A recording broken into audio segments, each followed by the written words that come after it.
আসসালামু আলাইকুম। কি অবস্থা, সবাই কেমন আছেন? আশা করি সবাই ভালো আছেন। বর্তমানে গতবার আমরা ভারতে ইলিশ মাছ পাঠানো নিয়ে অনেক মন্তব্য করছি সরকারকে নিয়ে, কিন্তু কোনো লাভ হয় নাই। এবার আবারও ইলিশ মাছ পাঠাইছে। আসলে সরকারকে কিছু বলার নাই। সরকার কি করতেছে না করতেছে, দেশের ভিতরে এত অরাজকতা চলতেছে, এটার কোনো পদক্ষেপ নিতেছে না। সরকার একের পর এক অঘটন করতেছে। আজকে আবার একটা নিউজ দেখলাম কি সিনিগুড়া চাল ফাটাতেছে ইন্ডিয়ার জন্য।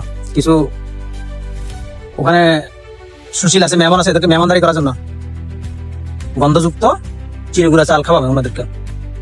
তো ওনারা একের পর এক বর্ডারে মানুষ মারতেছে, আমাদের দেশ নিয়ে এত ষড়যন্ত্র করতেছে, তারপরও ওদেরকে আমরা ইলিশ মাছ খাওয়াতে হবে। ওদেরকে আমাদের ইলিশ মাছ খাওয়াতে হবে, আবার চিনিগুড়া চালও খাওয়াতে হবে। লজ্জার বিষয়, লজ্জা। আমাদের দেশের মানুষ এখন ইলিশ মাছ খাওয়াটা উপহাস হয়ে গেছে, উপহাস। ইলিশ মাছ কি জিনিস এটা এখন ভুলে গেছে, এটা এখন ফাঙ্কাস খায়। কিন্তু আমরা, আমাদের সরকার এত আন্দোলনের পর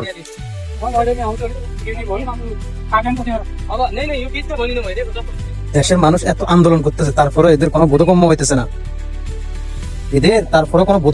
এরা তারপরে ইন্ডিয়ার সাথে লিয়াজুগুরি ইন্ডিয়াতে জিনিস পাঠাতেছে। আর ইন্ডিয়ার প্রধানমন্ত্রী আমাদের দেশ নিয়ে, ওদের মিডিয়াগুলো আমাদের দেশ নিয়ে কতগুলা প্রপাগান্ডা চালাইতেছে। আমি গতবার দেশে গিয়ে একটা ইলিশ মাছ কিনে খাইতে আমার কষ্ট হয়ে গেছে। একটা ইলিশ মাছ কিনছি আমি গতবার দেশে যাওয়াতে, সর্বোচ্চ 900 গ্রাম হবে মনে হয়, 1200 টাকা দিয়ে। ইলিশ মাছের কোনো স্বাদ তো পাইনি।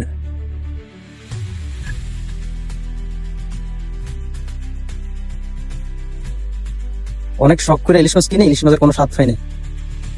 ইলিশ মাছের স্বাদ কোথায় চলে গেছে আল্লাহ বুঝতে পারে, আল্লাহ বলতে পারে। কিন্তু তারপরও দেশের গরিব দুঃখী মানুষ, গরিবের কথা তো বাদে দিলাম, গরিব তো ইলিশ মাছ কি জিনিস এখন ভুলে গেছে। কিন্তু মধ্যবিত্ত যারা আছে তারা তো ইলিশ মাছ খাইতে পারতেছে না। দেশের মানুষের একটু কম দামে খাওয়ান, 2000-2500 টাকা ইলিশ মাছ হইতেছে, এটার দামটারে ভর্তুকি দিয়া 800-900 করে 500-600 করে খাওয়ান, 1000-1200-1500 টাকা দিয়ে খাবান, সেখানে 3000 টাকা কিভাবে খাবে? আপনি এগুলো করতে পারতেছেন না। আপনি ইন্ডিয়ার সাথে ফিরিত করিয়া ইলিশ মাছ ছড়াইতেছেন। ইন্ডিয়া আমাদের দেশে ওদের বাণিজ্যিক যা আছে সবকিছু বন্ধ করে দিতেছে, ভিসা বন্ধ করে দিতেছে। ওরা আমাদেরকে তেল দিতেছে না, পেঁয়াজ দিতেছে না, আলু দিতেছে না, চাল দিতেছে না। আর আপনারা ফিরিত করে ওদেরকে দিতেছেন, খালি দিয়ে যাবেন। শেখ হাসিনার মতো এক সময় আপনাদেরও বলতে হবে, আমরা শুধু দিয়েই গেলাম। আমরা যা দিয়েছি ইন্ডিয়া সারা জীবন মনে রাখবে আপনাদেরকে।